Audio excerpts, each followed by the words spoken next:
just a bloke in a bar.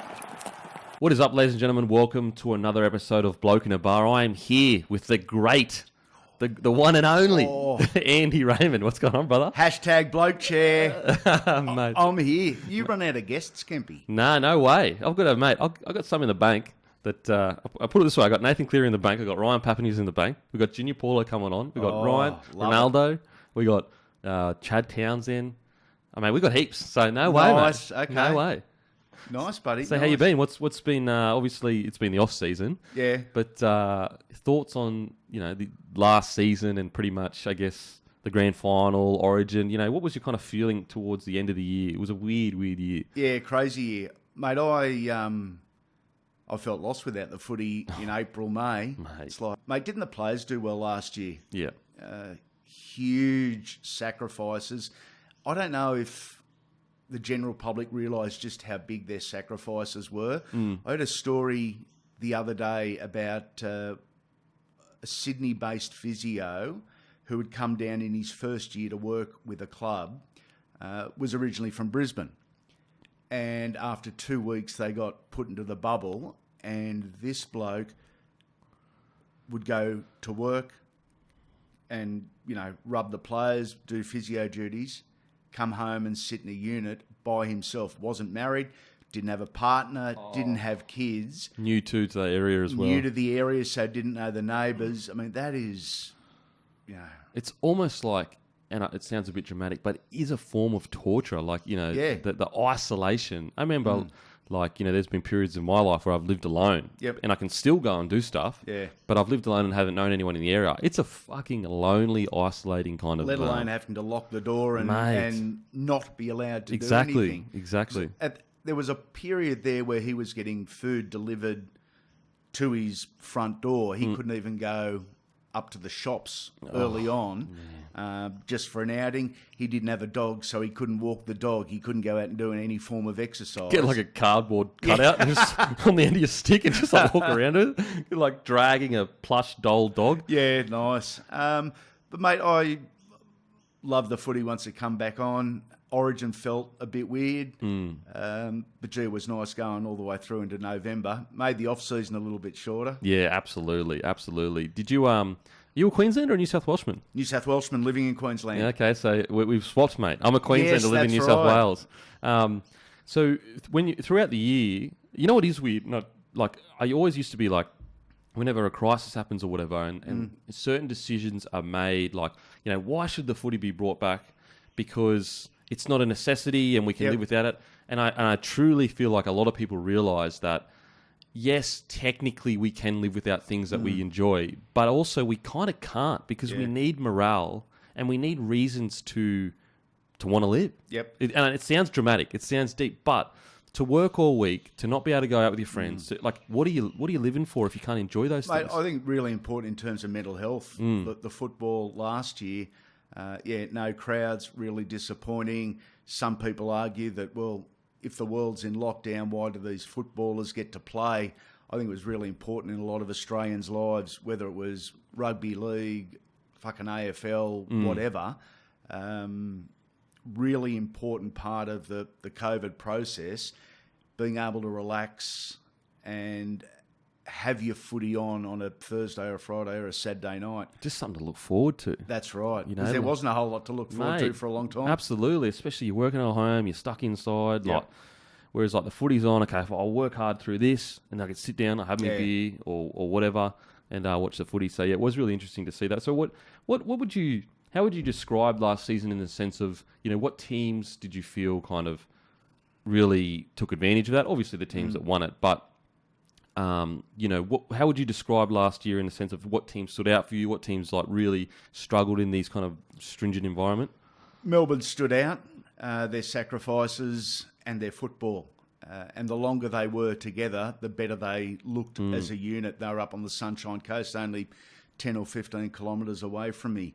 But Craig Bellamy was able to weave his magic there, along with Cameron Smith and Cam Munster, and a wonderful environment the Melbourne Storm have got, not only under Craig, but under their football manager, Frank Panisi, who has been there a long time and I think doesn't get the credit he probably deserves. Frank Panisi is as important to the Melbourne Storm as anyone. And they impressed me again. You know, we're falling into the trap for the last decade of saying, they're too old, they've lost too many players. And they come and give you the Melbourne Storm bitch slap at the end of the year and they're minor premiers or they make another grand final. Yep. They'll do it again in 2021. They'll be there or thereabouts. You know what's crazy is I think the biggest, you know, you're totally right. Like every year you get that sense of like, bit old. They lost Greg Inglis, they lost Israel Folau, they lost Cooper Cronk, they lost this. There's always a reason why they aren't going to do what they're going to do. I think the biggest test of their entire existence is Craig Bellamy most likely retiring after next year or the year after. I think it's next year. Yeah, huge. Even bigger than Smith. I reckon that's even bigger than Smith, to be honest. Yep. And that's no knock on Smith, like, you know, like incredible. Yeah. But you got Harry Grant coming through. Like, look, Harry Grant's incredible, and he may go on to be the next hooker for Queensland for the next fucking 15 years or whatever. But I do think that, like, people that feel just because Harry Grant is great, he's going to come in and do what Cam Smith did, I don't think people understand how incredible Cam Smith was. Yeah, we were talking before the interview about our personal opinion of Cam as a bloke and as a footballer. Awesome. Yeah. On both counts. And I think it's been lost over the years just how good this bloke is. I think he's wonderful. It's going to be really interesting to see what happens in 2021. You know, dynamic of Cameron Smith, Brandon Smith, Harry Grant. How does that work? If it works that way, is Cameron playing on the Gold Coast? Is Cameron retiring? Is he going to Brisbane? I mean, there's so many different scenarios. But yeah, the loss of Craig Bellamy is huge for the Storm. Where do they go logically after that? Do they go for an old experienced coach, or do they try and replicate what they've done with Craig Bellamy? Pick the best of the young coaches and show a little bit of faith and say, okay, you're going to be here for the next 5-10 years. Yeah, I think they try to poach a guy like Craig Fitzgibbon, something like that, you know, because I can't. An older coach has his traditions, has his way of things, and I just feel like the Storm's identity is so strong. Yep. You don't want to have a guy coming in, an old dog trying to teach him new tricks, because no matter how good that old coach is, he's actually not as good as what the Storm system is. You know, even Wayne Bennett, who I think is the greatest coach of all time, it's you know, getting closer and closer to Bellamy being that. Even he hasn't had the same success essentially as the Storm. Yes, they had those points stripped in that, but you've got to look at the fact that Brisbane is a one-team town in the biggest state, you know, biggest, most loving state of football there is. Whereas Melbourne's out in the middle of nowhere doing what they did. So I think you'd have to go someone young. And Jason Riles. He's over in England now for a bit, I think. Yeah, he was going over for a year to continue his, I guess, educational journey on becoming a coach. Because it's about becoming a coach, it's about becoming a man manager, it's about becoming a better person. They got a really high opinion of Jason as a head coach. It wouldn't surprise me if he goes away for a year and returns to Melbourne. Mate, what about the pressure? What about the pressure? That's the one chair that you probably don't want in rugby league because there's going to be comparisons. Mate, absolutely. No matter what you do. Yeah. No matter what. Even if you go great that first year, it's still like it's 1 year. And then great the second year, it's 2 years. 2 years, that's right. The great comparison, whoever's worn the Parramatta number 7 jersey since Peter Sterling, it still gets trotted out. Yep. Oh, not as good as Sterlo. The next Sterlo. Every poor Parramatta halfback for 30 years has had that thrown at them after 3 games. It's like, I'm not another Sterlo. Just leave it. You know what's crazy is I had this, like, not an argument, but a heated discussion with good mates, the YKTR boys, on a footy companion. And I said, the person under the most pressure going into next year is Kyle Flanagan. And they were like, are you serious? It's the Roosters system. It's the best. It's literally the best place to go. He's under the least pressure of any half in the game. And I was like, nah. He's under the most pressure because if they don't they don't win it pretty much, he's failed. They showed no mercy, didn't they? And what happened? Wow. Boom, Gonskis. He wasn't that bad. No way. I just think, you know what? I think it was always the plan, unless he set the world alight. Yep. Sam Walker coming through. He's an absolute superstar in the making. Again, hasn't played first grade though, so we don't know. You know, there's guys like Chris Sandow that was just like fucking unbelievable. But that first grade grind is a different level. I think it was always the plan of like, look, we need a stopgap. We need a guy that could be great. But I don't think, because Sam Walker signed on the biggest schoolboy contract in the history of the game at the time. And so that's an investment. Yeah, it is. And you don't make that investment unless he's playing first grade in the next 2 or 3 years. You got Lachlan Lamb there as well, but Sam Walker's the one they're banking on. Yeah. Really level-headed young bloke. I spoke to his uncle Chris not that long ago.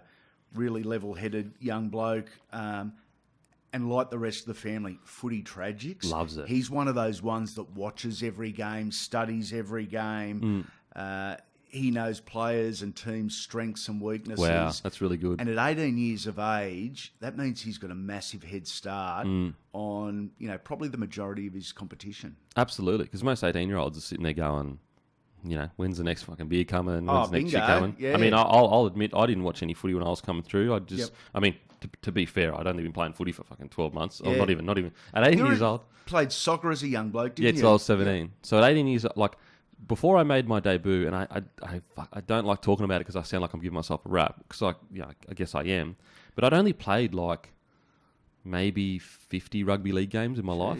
Before your first grade debut? Yeah, because I left school, went straight into the reserve grade Clydesdales. Yep.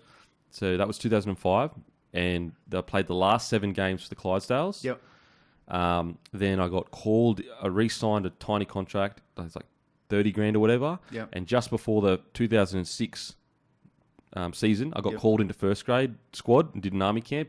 I guess I went all right on the army camp. Yeah. It's all these things you don't realise, but they're testing you. Yeah. Like they're bringing you on this army camp to see, is this guy, soft or whatever. I guess I did okay. It was honestly the worst 6 hours of my life. Stayed in the squad. And what's crazy is, so how many games is that the first year? That would have been maybe played 24 games of NRL. So let's say 24. In that second year, I was a part of the 2006 Broncos squad that won a grand final, and I'd only played 25 or 24 games of footy. And so played that second year, and then made my debut halfway through 2007. So that's, maybe 50, we'll say 60 NRL games. It's what I love about footy, for us footy tragics.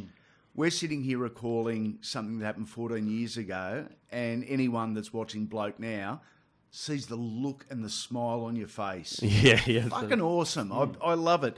And I think there's too much negativity in rugby league, both from the clubs and from the media, and also from the fans to a degree. I'd rather talk about the positives. And when you can sit down and talk about a footy game, a footy player or a footy career, and both your faces light up and you're excited to be talking about it, I reckon that's one of the great things about sport. Mate, absolutely agree. And I feel like the media, everyone has a role to play. Yep. And everyone has played a role to an extent.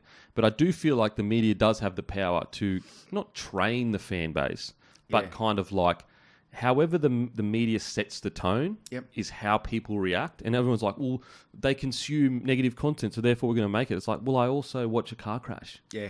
Doesn't mean I'm sitting there going, fuck, how good's that car crash? Yeah. That's a negative to the world, but I can't take my eyes away.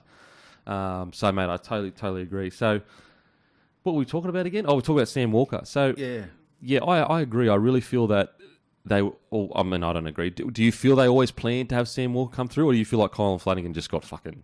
I think Kyle got the raw end of the deal big time. Yeah. I think they were looking at Kyle, but then again, 3 doesn't go into 2. They had Sam Walker, they had Kyle Flanagan, they got Luke Keary. Well, someone's going to miss out. And someone within 2 years is going to miss out, and I don't think they're moving on Luke Keary.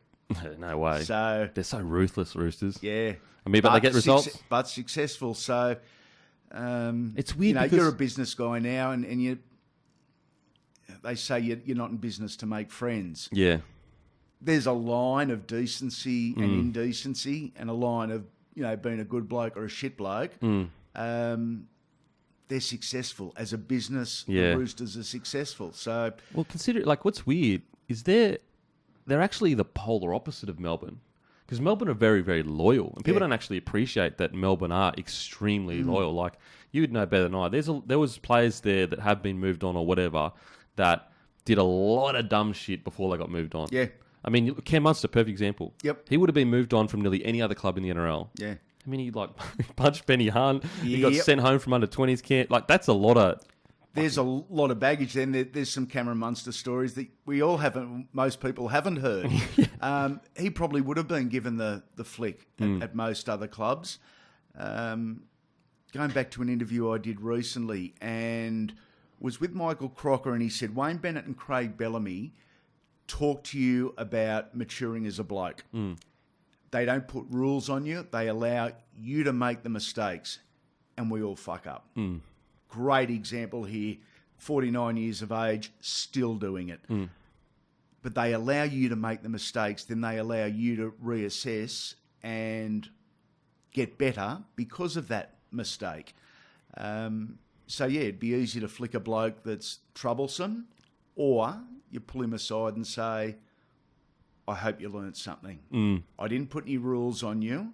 You've done the wrong thing. What did you learn to make yourself not a better footballer, but a better bloke? Oh, I totally agree. Wayne is absolutely about that. There's no rules. There's no... I mean, you look at the Rabbitohs, you can just see as a squad, they're so happy. And and even the way they play, there is no rules for them. I mean, there is. Like, they do actually play quite conservative in the sense of, like, complete your sets and that. Yep. But when the shackles are off, they're off, you know? Good to watch. Mate, they're great to watch. When Cody was on fire last season? It didn't matter if you're a Souths fan or Para fan or whatever. You just sit down and watch and go, this is brilliant. Can't teach it. It's in his blood. That's in his DNA. I tried, when I was told I was giving him massive raps on the podcast, I was like, he doesn't know that the ball's going to bounce like that. He just feels it. Yeah. And that's like in your blood stuff. Yep. Whereas I'll be chasing that ball, and I've got, mate, let's just say I've got a lot of athletic ability, and I'm trying to analyse where the ball's going, and I'm never going to analyse it. Yep. He's not analysing; he's just feeling it. And that run was incredible. I think Wayne's been the best thing for Cody Walker. Agreed. Because even Cody Walker, he had his little off-field drama. Yeah. And it was all good. Came back, played his Origin, playing Origin now. And it was, and he seems to have learnt from that, which is again another really awesome part in sport. Yeah, we made a mistake. Yeah, you got better. Great. Absolutely. And, I mean, you look at Munster now. Oh, my God. Yeah. Like, that Origin Game 3, it's not as good as Joey 2005. It's not as good as but it's close. Getting super close. It's close. Yeah. It's close. He did some amazing things this year, Cameron Munster, didn't he? I said before that, like, it happened, I was speaking to Justin Horro, The Scope. Yep. He's got his own little podcast and that now. Not little, that's just, like, it's actually quite a big podcast. Yep. And I said to him after they won the grand final and Munster went on his fucking bender and everyone loved him and he was the larrikin of rugby league, I said, mate, he's about to have his Joey moment. This is going to be his Joey moment. Because he's going to come off a grand final win into Origin bender, and it's that folklore and... Isn't it? It's that folklore. In 10 years' time, I'll be telling my kids, like my parents were telling about Joey, like, mate, he used to get the beers and then he would fucking go out and win the fucking game. Yeah. And I just think it was the same kind of situation. He's on the fucking beers. And brilliant. And just what a story. What an end of the year for Cameron Munster. Absolutely. He was incredible. That third game. It's tough living in Queensland when Queensland wins the Origin. Yes, and you're a New South Wales person. Oh, mate, I tell you what, I feel like, you know what, people are just so... What I've noticed is, like, in Origin, there's no logic and reason. Like, when you lose, like, for example, New South Wales lost, people are like, Fittler needs to go. I know. And I'm like, bro, he was a hero 2 years ago. And last year, he was literally a hero making huge calls that were great calls. Maybe got a few wrong this year, or maybe they didn't fucking listen to what he said. And people are like, nah, he doesn't know how to coach. And it's like, bro. Here's another one along that, those very lines. Nathan Cleary had a wonderful season. Played some great footy. Sure, he didn't play his best footy in the finals. Didn't play his best game in the grand final. And probably might have been the first Origin game. Didn't light it up. And people are questioning him. Media's questioning him as well. You think this guy has been 9 out of 10 for 3 months, and he has 2 off games, and we're shit-canning the bloke. Yeah, not a big game player. Yeah. 22 years old. Been in led his team to a grand final in the second youngest squad in the comp. Yep.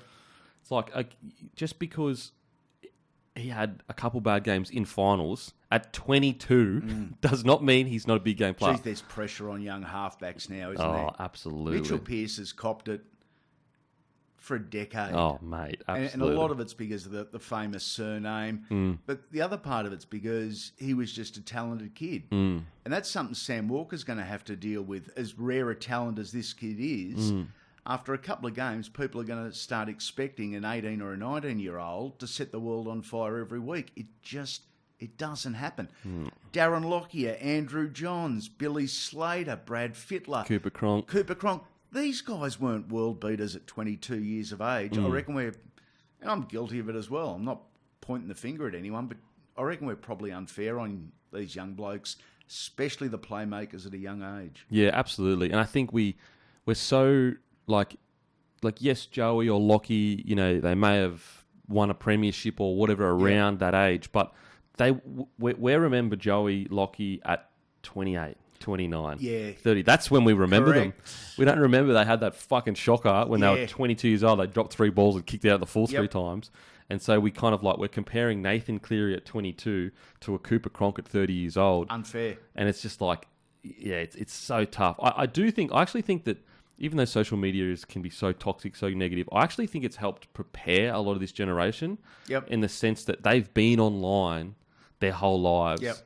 So they've been semi-famous for their whole lives. Yeah. That's a good call, mate. You know what I mean? So they kind of they adjust. Like all these young guys coming through, like Kalen Ponga, he is a superstar. Yeah. Superstar. And yet he's so relaxed, so chill.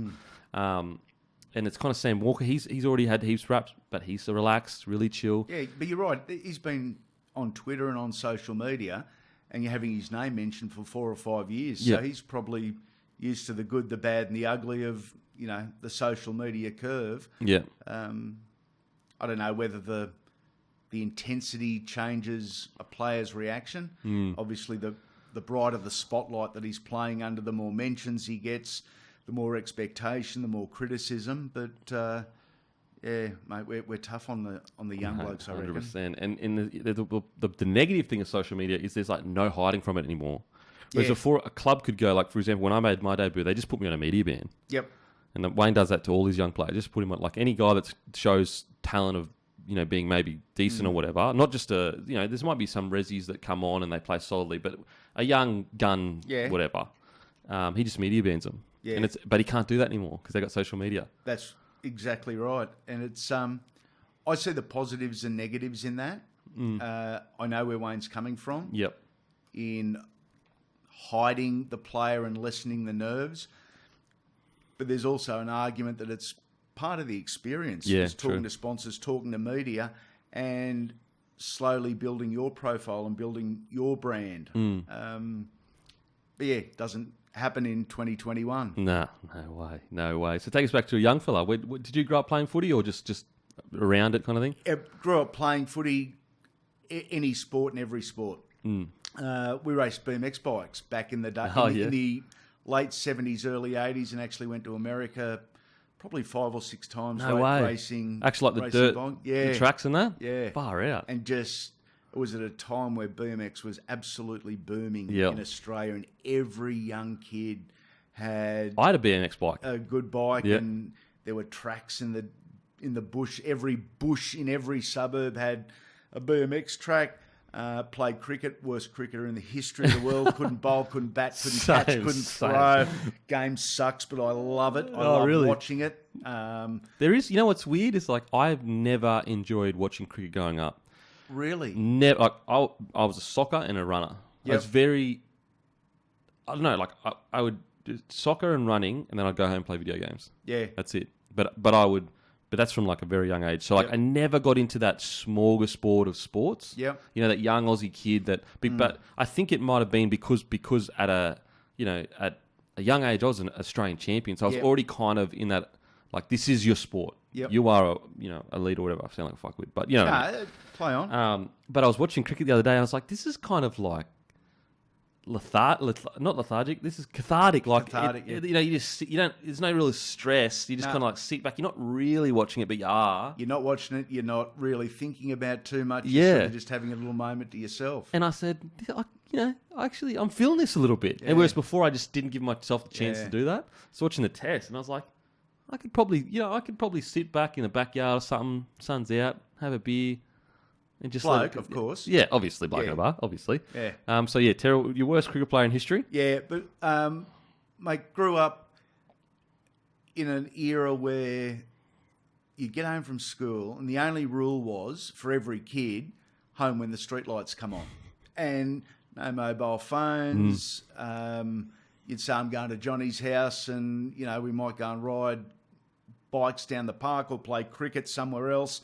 But you just turned up at home, had a shower when the streetlights came on, dinner, homework, maybe, and into bed because you'd worn yourself out. Mate, how weird is it to think these days, like, imagine nowadays if you just didn't have a phone and people couldn't contact you. Yeah. What a bizarre feeling it would be. You'd be like, what do you, like, I'll be at home at 7:30 at night or whatever. Call me at home. Yeah, it'd be like, what? Whereas now we are always immediate, right there. Mate, I remember when I started working, early 90s, and you would ring a Terry Lamb or a Brett Kenny at home or at work. There weren't mobile phones in the early 90s. So they like call them up to the office, mate. You've got Andy's on the phone. Yeah. Interview. And you'd know their wives or their partners, and you ring up and say, "Hey, Sarah, it's Andy Raymond from Channel 7. No way. I was just wondering if Brett's around." She said, "No, he's out at work." Yeah. "Oh, could you get him to give me a call when he gets home at 6 o'clock?" How good's that? Yeah, really different times. That's crazy. I sometimes think about throwing the phone mobile away. phone away. Yeah. Oh, it'd be nice. Probably couldn't deal with it for a long time. That's just who we are. But I feel like if you're going to do it, you just got to commit to it. And I think the peace you would find at that after that would be incredible. Yeah. Mate, we often travel most off seasons. Love me a little bit of Thailand. Ice cold singers, just sitting there relaxing, and we turn the phones off when we're over there, and we sort of ring the parents every third night, fourth night. But that's going and finding the phone out of the bag, turning it on, ignoring messages, just ringing home to the folks and saying, "Yeah, no, we're all good. All good, check in. Haven't been fucking stolen for ransom." Yeah. Yeah, don't believe the stories you've heard. Yeah, I'm not in some Thai jail That's right. for smuggling 10 kilos of weed or something.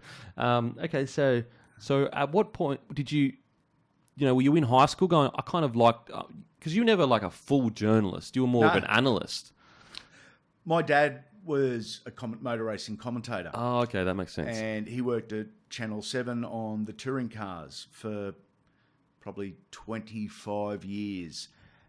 So as a young bloke, over the course of most weekends throughout the mid-'80s, I'd go up to Channel 7, which wasn't far from home, make coffee, get lunch, go to the photocopier. Good old-fashioned internship. Exactly right. Yeah, good old-fashioned internship. And so by the time I finished high school, I knew everyone at Channel 7. No way. I'd learned a bit of everything from everyone at Channel 7. And it was an era where there was a lot of more mature blokes there, but they were really willing to offer their experience and advice to someone that wanted to have a crack. Yeah, okay. And I wanted to have a crack. And so I had some really good teachers and mate, wonderful time. So when I left school, I ended up at Channel 7. I got a gig because my dad was the boss. Yeah, okay. Simple. I've spoken to Eric Groth, I've spoken to Matty Rogers, I've spoken to Scott Sattler over the years, and they sort of concede having a famous surname, good thing to start with. After the start, then it can get a bit tough. Yeah, okay. Like, then you get judged a bit harder because you've had the easy opening of the door. Yeah, okay. But wouldn't change it. Wow, okay. Yeah. So a lot of kids these days, they wouldn't do that internship. You know what I mean? They'd be like, nah. There's so much shit to do now. Yeah. Like you can watch stuff or whatever. Yeah. But that good old fashioned rock up, just be in the place, just standing around. Life experience. Yep, yeah, life experience. Okay, so was it rugby league that you just straight away, or what would you get into reporting? Because of the surname, motor racing was the first door to open. Yep. Love my motor racing in all forms of it, but it's not where my heart is. My heart was always boxing and rugby league for different reasons, because they're completely different sports. But a league tragic and a boxing tragic from, I'll say, 15 years of age. So when I did get the opportunity to do some news interviews, with the Balmain Tigers or the Parramatta Eels, it was just, for a 19-year-old kid, dream come true. And again, learning on the job and learning from mistakes. Professionally, I didn't make that many blues.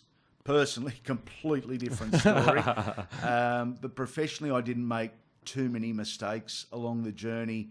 And if I did, I really learned from it.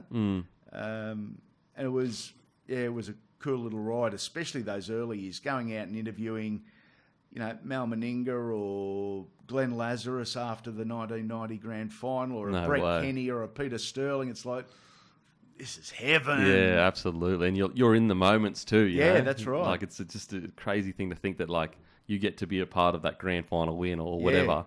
So do you remember what was your first big interview where you were going, this is like big, or reporting or whatever? You're going, this is big. It would have been the Bathurst 1000, 1994, I'm going to say, maybe 1995. I think 94. And to be interviewing the Dick Johnsons, the Peter Brocks, the Alan Moffats guys, who are absolute legends in the motor racing caper, and doing it at Bathurst. Huge buzz. That was probably the first big ones. I interviewed John Howard, who at the time was the Prime Minister. Fuck, that's big. At St George Leagues Club. No and it would have been the Dragons grand final 92, 93. I think Dragons versus Brisbane, 2 years running. And they used to have a rugby league show on Channel 7 on a Sunday morning called Sports World. Yeah. And at the time, whoever the two sides were in the grand final would have a grand final breakfast at the Leagues Club. And John Howard was the number one ticket holder for the St George Dragons at the time, and got to do an interview with the Prime Minister. And I'm only a 21, 22-year-old, knew nothing about politics, didn't know what to call him, just knew that he was a Dragons tragic. So we talked footy for a couple of minutes. That was pretty cool, and something not everyone can say they've done. Mate, were you just sitting across going, that's the Prime Minister, the most powerful man in the country, pretty much. Right. I mean, unless you believe conspiracies and they're bought off by... But we won't go down there. That's your thing. That's your thing. I love me a conspiracy. Okay, so you're sitting across from the Prime Minister. Was it kind of this out-of-body experience in the sense, like, that's the Prime Minister? Just awkward.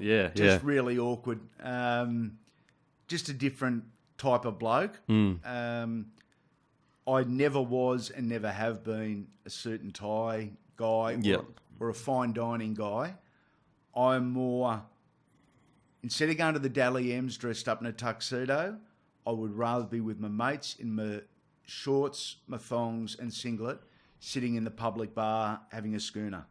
That's just me as a person. Mate, it's funny. So I took the missus out to New Year's, and I hate wearing pants, getting dressed up. I just want to be relax. I just want to relax, but obviously got to do it.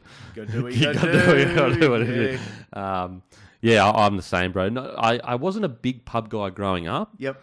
But as I've gotten older, I do enjoy a very relaxed environment. Yeah. But growing up, it was weird. I just You're still a nightclub guy? Yeah, well, not anymore. No way. Fuck me. That's flan. Yeah, Gonski's. I wasn't a huge nightclub guy. Yep. I was more of a bar guy growing up. Yep. Got you. Bar guy, vodka lemonade. It wasn't actually until I got a bit older that I was like, I enjoyed a beer. Yep. So it's weird. It's really weird because my dad doesn't drink. Okay. So I didn't really have that, that's what I was more just drinking to get pissed. Yep. You know what I mean? I know that feeling. It's hey, that's a respectable thing. I'm not saying it's a bad thing. Okay, so at what point did you really pivot into, was it before this that you pivoted into I am a footy commentator? I know you still do some boxing and that. It was Super League started in 1997, so Fox Sports had opened in, I'll say 95. My date may be a little off. And Mate, give us a Super League story. Surely you've got some hectic, because there's some crazy stories from that period. A good story is, mate, back in 97 when Foxtel and Fox Sports was doing the Super League, money from News Limited wasn't an issue, and the Western Reds were in the competition. They would play on a Saturday night, so they would fly us over Friday during the day to Perth, and the game wasn't until 7:30 the next night. So you had 30 hours to really have a go. Yeah, to really have a crack. And a lot of the time I was paired with the King, Wally Lewis. No way. Who was at Fox Sports at the time. How good's that? And there was one occasion where we ended up getting back to the hotel at some ungodly hour and we started wrestling in the elevator. And we may have gone up and the doors opened and we still kept wrestling and mucking around. But the elevators come back down into the foyer just as a team of hostesses and hosties has arrived on an international flight.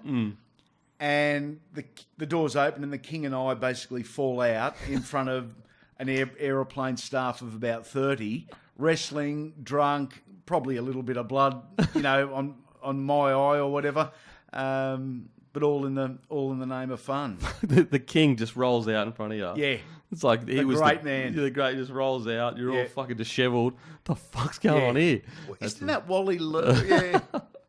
Fucking hell. That's so the Super League era was cash flush everywhere, not just the players. And it was, and the broadcasters, up there ante, and there was a level of professionalism within the media that went to the next level.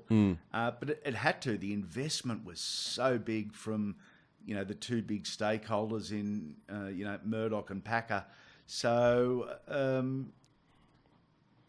cash flush. I mean, it was astonishing. Even a Dally M night or a club presentation night. From one year to the next, it was just a different thing. I'll say before Super League, a club presentation night was a real low-budget sportsman's lunch. Okay, yeah. And then from 1997, all of a sudden, proper audio equipment, entertainers, comedians, keynote speakers, the right lighting, the right sets, everything changed. It was astonishing. Everything changed in 12 months. Wow. And it hasn't really stayed the same. I mean, they don't have acts in that now, but it's still a big, it's still a big thing. I really think they could use that to make a lot of money, actually, the Dally M. I really think that's an opportunity for... Open it up to the punters? Open up to the punters and make it like a festival kind of thing. Yeah. You know what I mean? Make it like an Oscars, Yep.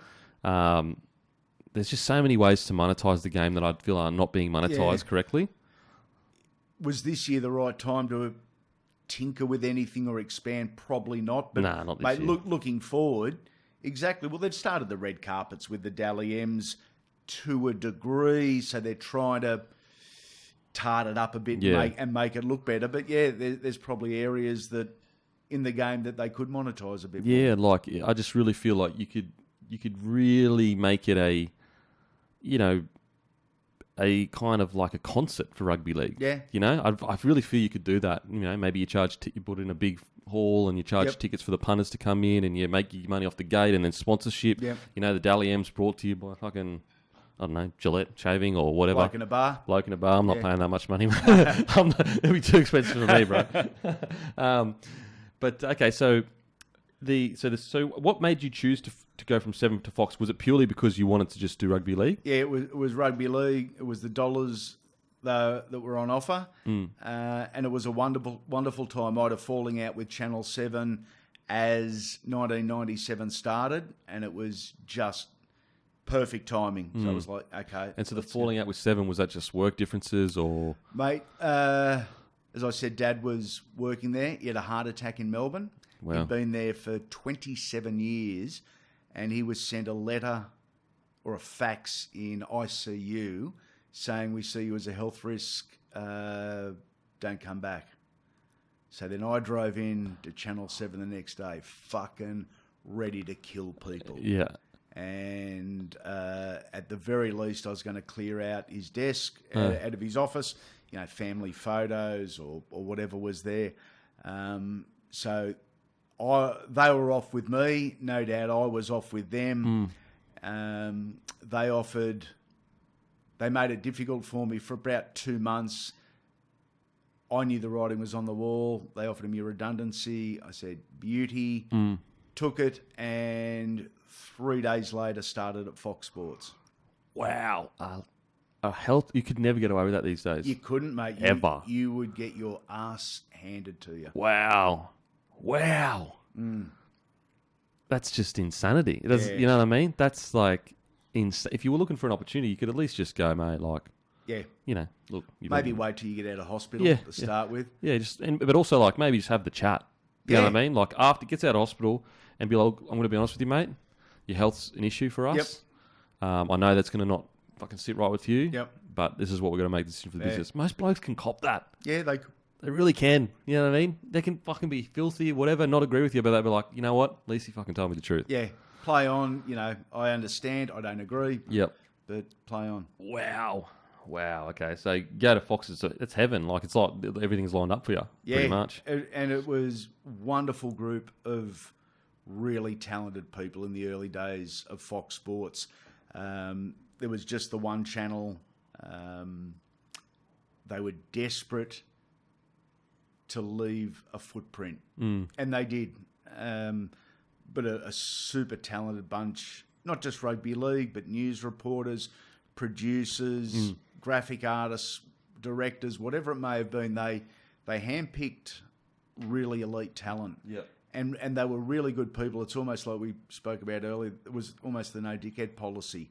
Okay. There wasn't a dickhead in the building. Mate, and as a result, morale was always really good. And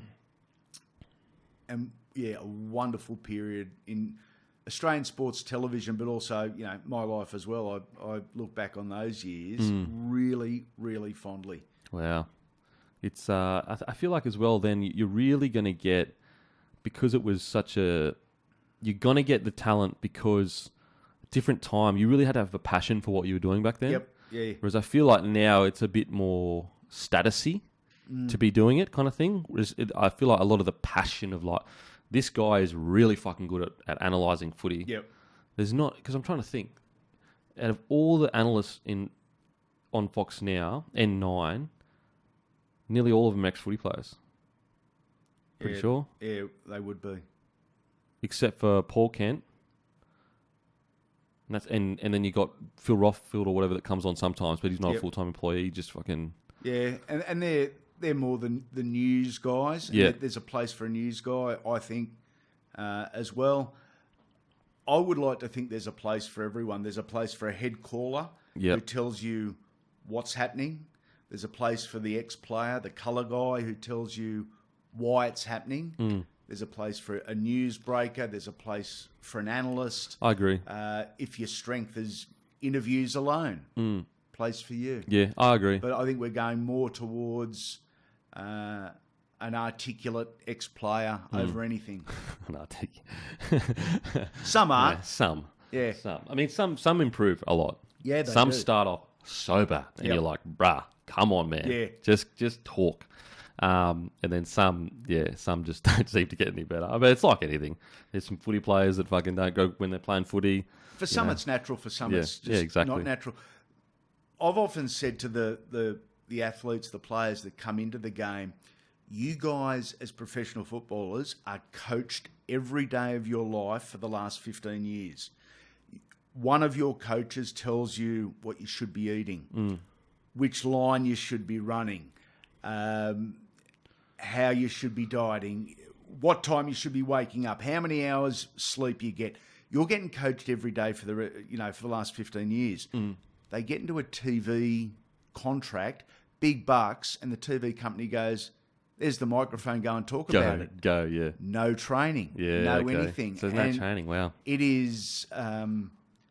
It's unnatural for a lot of people, and really, really intimidating. Oh, mate, I try to tell people it's one thing to think that you'll get in front of a camera and be able to just go. Yeah.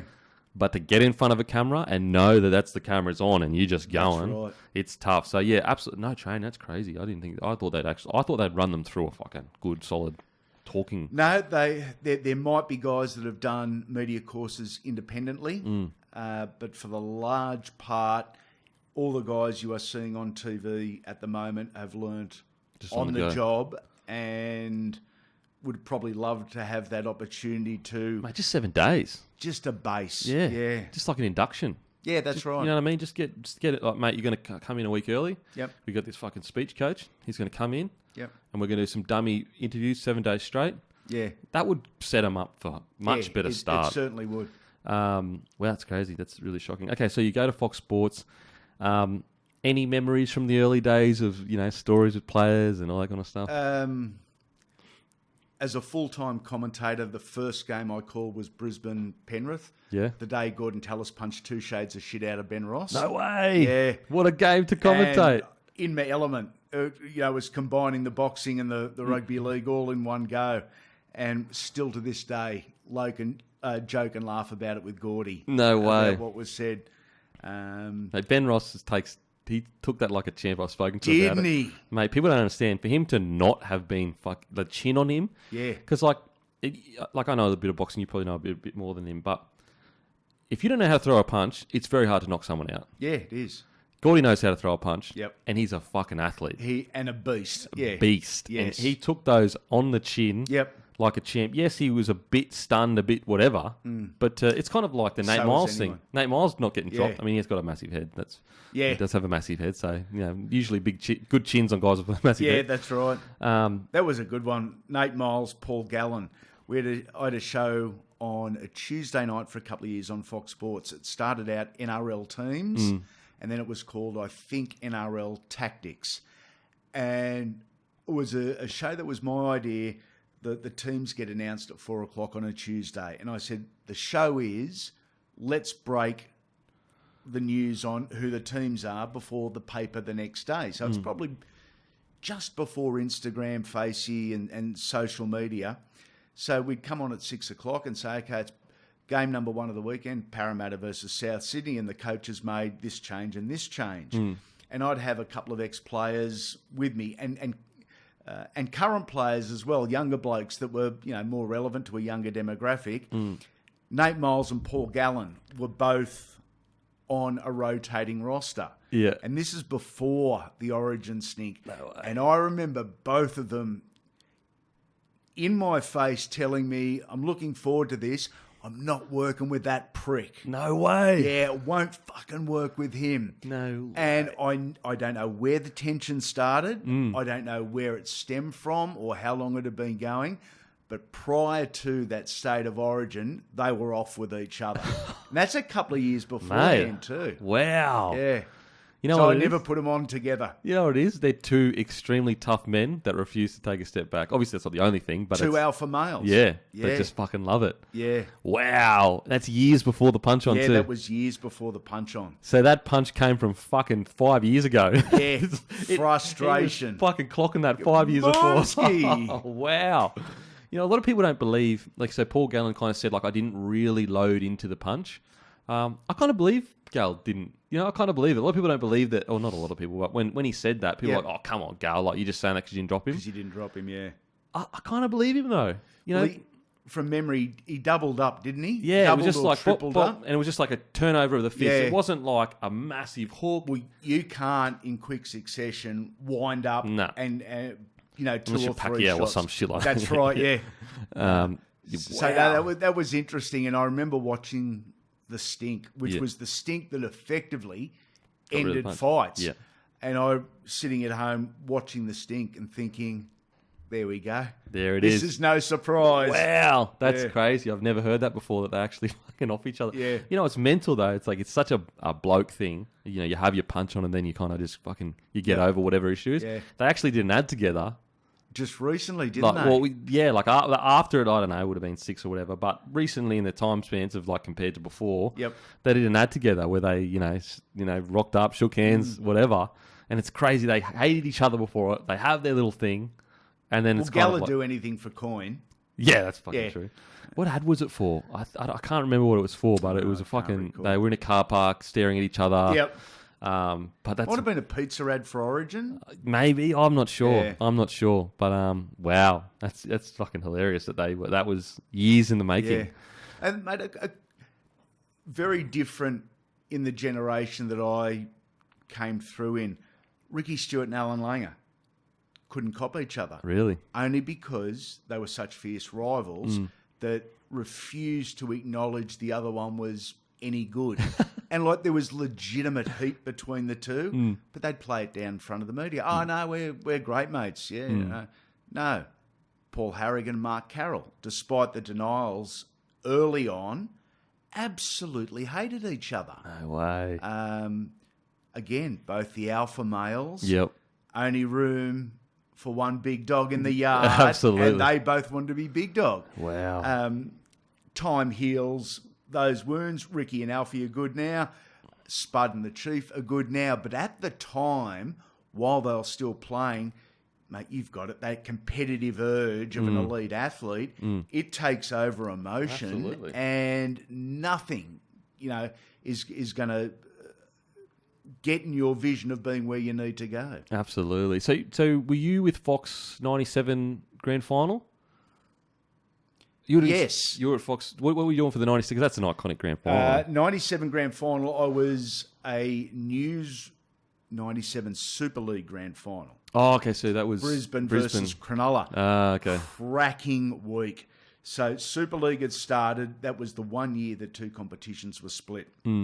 And the grand final was between the Brisbane Broncos, Cronulla Sharks at the old Commonwealth Games venue in Brisbane. Was it ANZ Stadium at the time, maybe? Yeah. Okay. Out in the burbs. It wasn't Suncorp. Yeah. No, it has like a tartan truck around it. Yeah. Yeah. That's I forgot what it's called, but we used to do state titles and that there. Yeah, that's right. Yeah. So the grand final was out there. I'd been up in Brisbane for 10 days doing news stories. I wasn't working on the broadcast, but I was doing news stories for Fox Sports News. At that time, Fox Sports News was a half-an-hour news bulletin nightly, and we were just promoting. It was coming up, and it was coming up on Fox.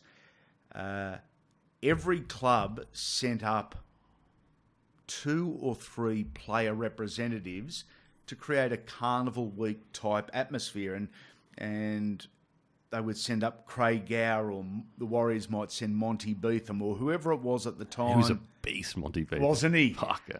Ian Roberts was there representing the Cowboys.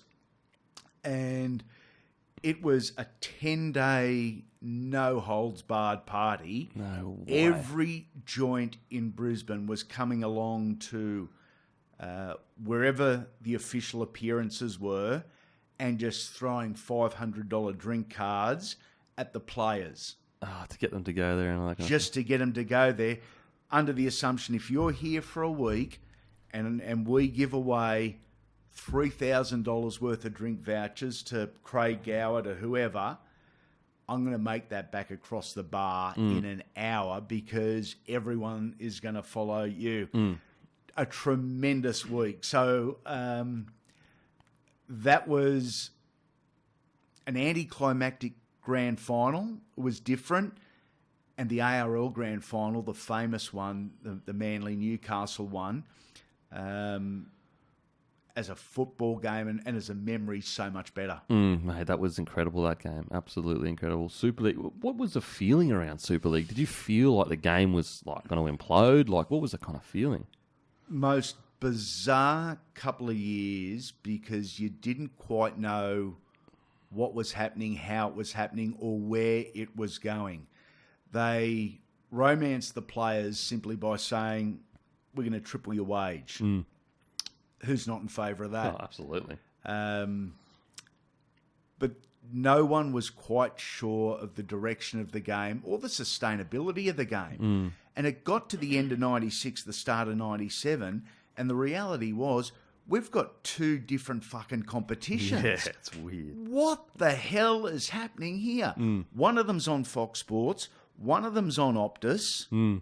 This can't actually happen. And it did. It only lasted a year, but so many friendships were busted. Long-term friendships were busted over Super League. So many fans got the raw end of the deal as, you know, the North Sydney Bears went to the wayside, or club mergers. The Steelers and the Dragons, the Tigers and the Magpies, all somehow a result of what happened in the mid to late 90s with Super League. Fucking hell. One of my best mates was a North Sydney Bears fan. Hasn't watched a game of footy since, 96.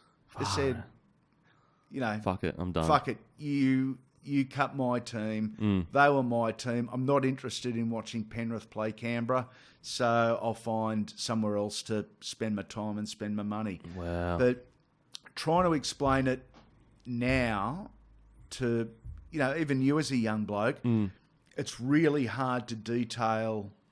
I find it difficult to detail just how difficult and how destructive that couple of years was. It was brutal. Wow. Far out. Like, who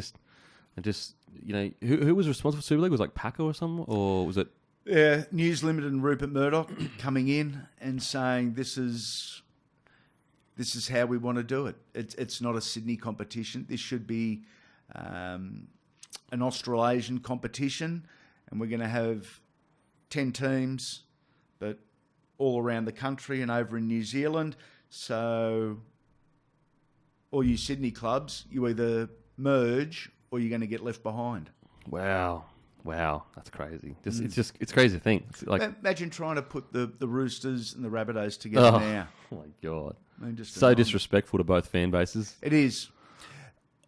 We've spoken about Super League in a lot of the interviews that I've done for the podcast, mate, and the general consensus from the guys who live and profited through that era, right idea, shit execution.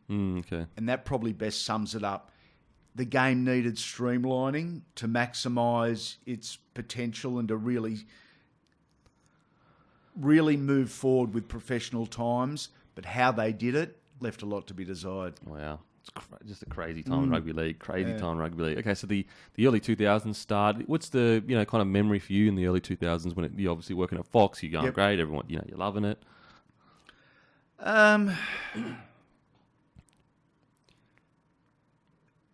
Odd for me in that a lot of individual games, mate, don't stand out because I'm a footy tragic and I'm a really simple bloke. I like simple things. I like routine. I like the good games. I also like the games that sucked. So any game that I was assigned to, I loved. Okay. Irrespective of the quality of the game, irrespective of the weather I was forced to sit in, irrespective of the scoreline.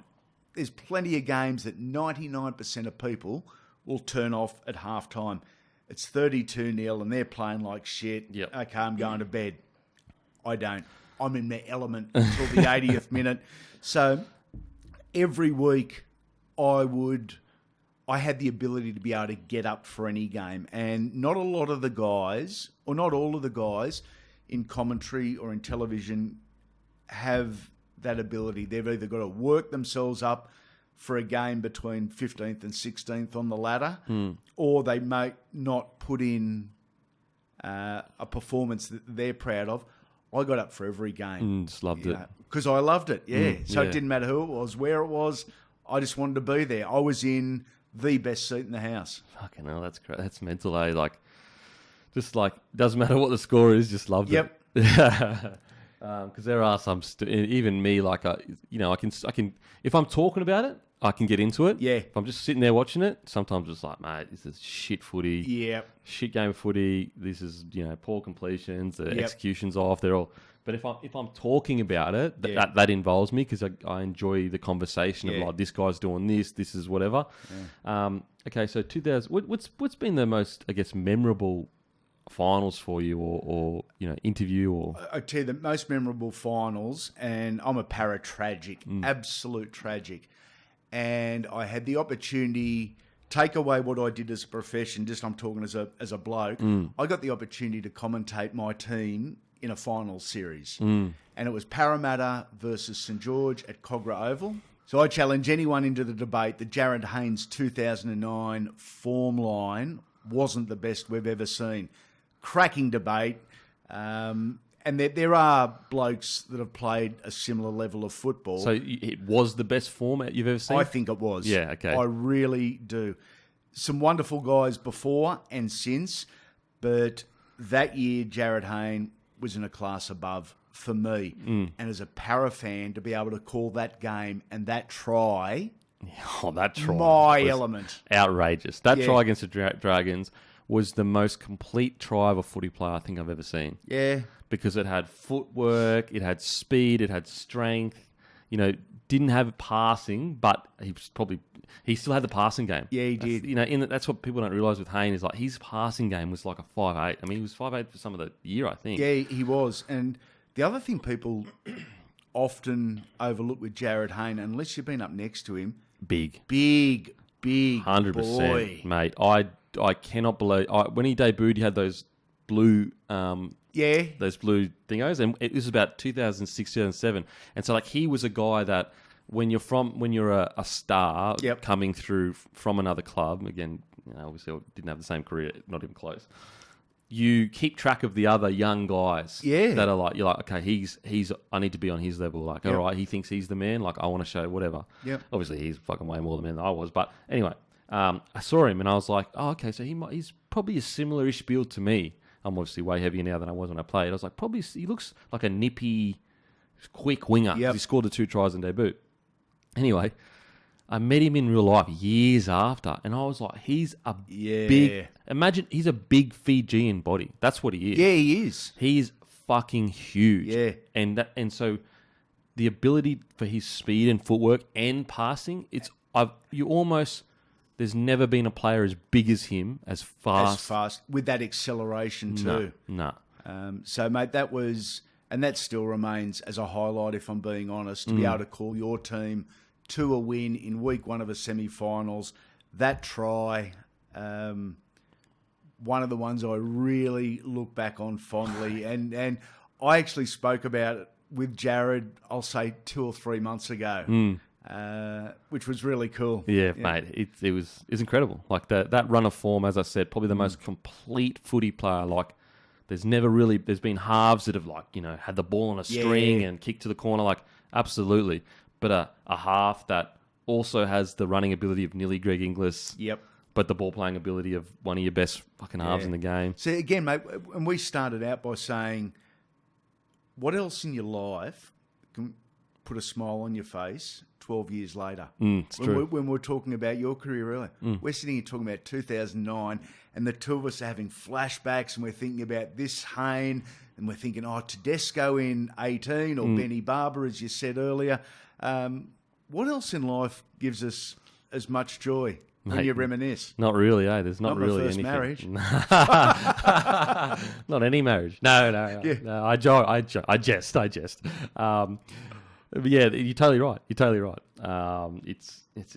a good game. It gives so much. It gives so much. Like it's the last bastion of community, in my opinion. Like you've got religion that really brought people together. That's kind of, obviously people are still religious, but it's fallen by the wayside. It's not a staple of most people's lives, especially in the Western world. Outside of that, where's your community? What is your community?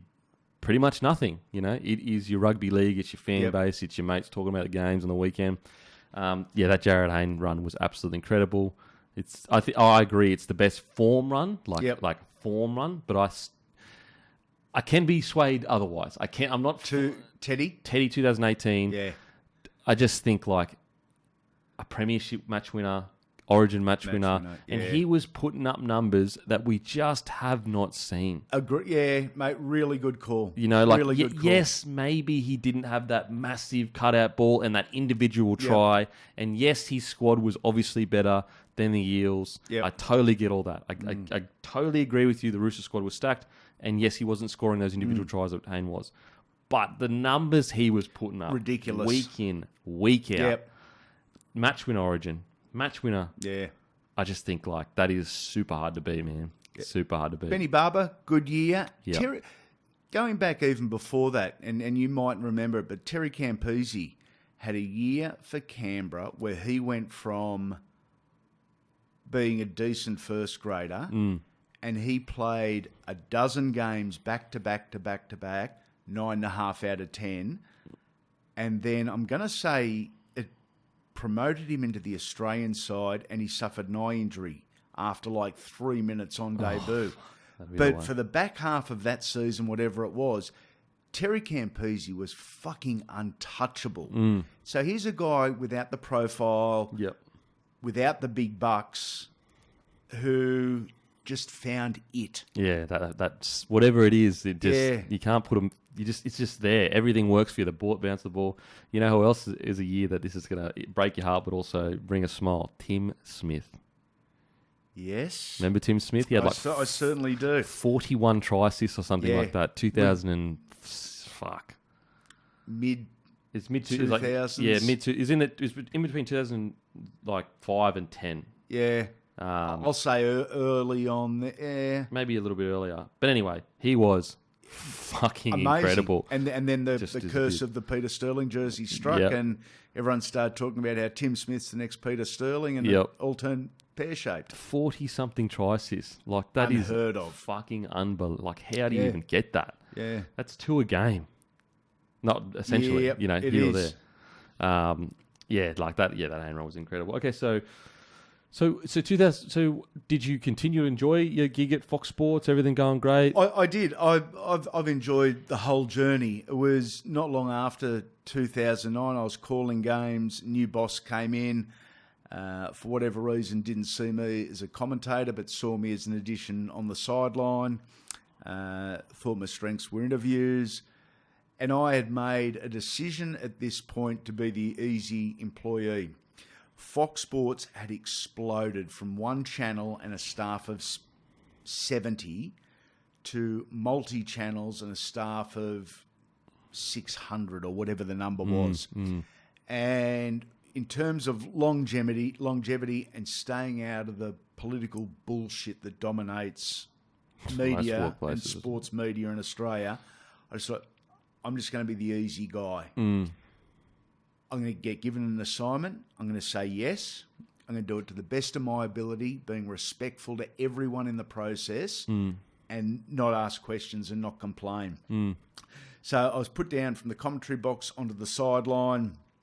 There was no whinging. There was no tail between the legs. I didn't see it publicly as a demotion. I just did my thing because I still love the footy. And that was some of the best times and best moments that I do recall are actually not calling games, actually being on the sideline for games and being part of interviews that meant something to me, but meant something to the players, and then, those at home watching from their lounge chairs. Mate, myself, I always loved that you had an interesting stat or something unique. Like, and there's no disrespect to other sideline commentators, but most of them, you would go to and be like, mate, just need to complete their sets. They're getting really in trouble here because they keep trying to do this. Whereas you had something like, out of the 6 games here at Cogra, the number 7 has scored 4. Some interesting stat, and I always enjoyed that. I thought I had a really easy job in television, and I did. My job was being invited into someone's lounge room. Not every day for every person's a good day.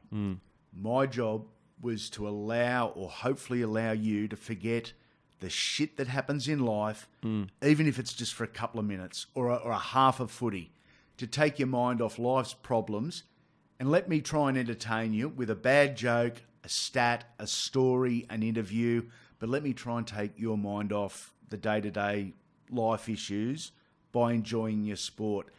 And anytime I was able to achieve that, I really, happy and proud of myself. Yep. Because a lot of us and a lot of blokes, even in this day, mate, we don't talk openly about issues, about concerns, whether it's a relationship or whether it's finances or the next bill or the problems at work. So when you sit down in front of the TV to watch a footy game, you deserve to be relaxed, especially when you're paying for it like you are paying Fox Sports. Absolutely. You deserve to be relaxed. You deserve to be entertained. And I could do that in a variety of ways. But that was my focus, to take your mind off. Yeah, I mean, it was great. Yeah, as I said, I always remember there was never a cliche, nothing statement. I'm actually, I always say to the missus, I fucking hate small talk. Yeah. I don't want to talk. Like, I would rather not go out. Yep. If there's somewhere where I got to talk to you about nothing that means nothing to nobody. Yep. Just don't talk to me. Yep. I'm very much the same. Whereas if we're having a some discussion that has weight and meaning and things that actually are happening and that we're going to remember, and that's right. Yes, I feel like you always did bring that. Okay, so those next few, where were you? 2015 grand final. What were you doing there? That was fucking massive. 2015 grand final. I can't even think who was in the 2015 grand final. That Broncos Cowboys. Oh, the Broncos Field Cowboys. goal. Where was I? I tell you what I'd done. I had called the under-20s game in Sydney earlier in the day and did the dart as soon as the game finished, headphones off, raced to the hire car, raced to the airport, jumped on a plane to the Sunshine Coast, and basically pulled up at home as kickoff. No way. And just went. Mummy had the pizzas there. The bride had the pizzas there and a cold six-pack or maybe two. Sat down, still in my suit, still with fucking makeup on my face. No way. How good's this? No. And just, my wife grew up in Townsville, loves the Cowboys. And again, a really cool night of bonding. You're sitting there with your wife, and I've got far fonder memories of my wife than watching a footy game. But to be able to sit with your wife who's cheering for the Cowboys and celebrate that with her. Absolutely. Sensational. You remember it forever. You will. The time the Cowboys won and you're at home. I mean, you remember it because you remember flying back. Yep. If that's another game, you probably wouldn't remember that story before That's right. Yeah, there was a couple of years there where I was calling the 20s and did the fly home.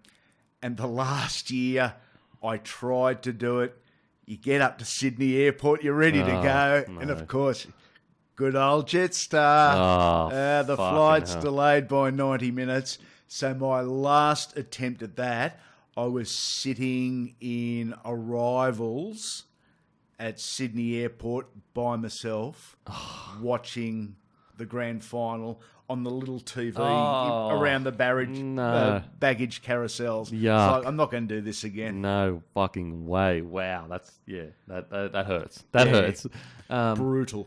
So the last few, so when it became Fox League, was that when you moved on, or was it after it became, because Fox League's been around for about 3 years now? Yeah. And so you moved on last year, 2019?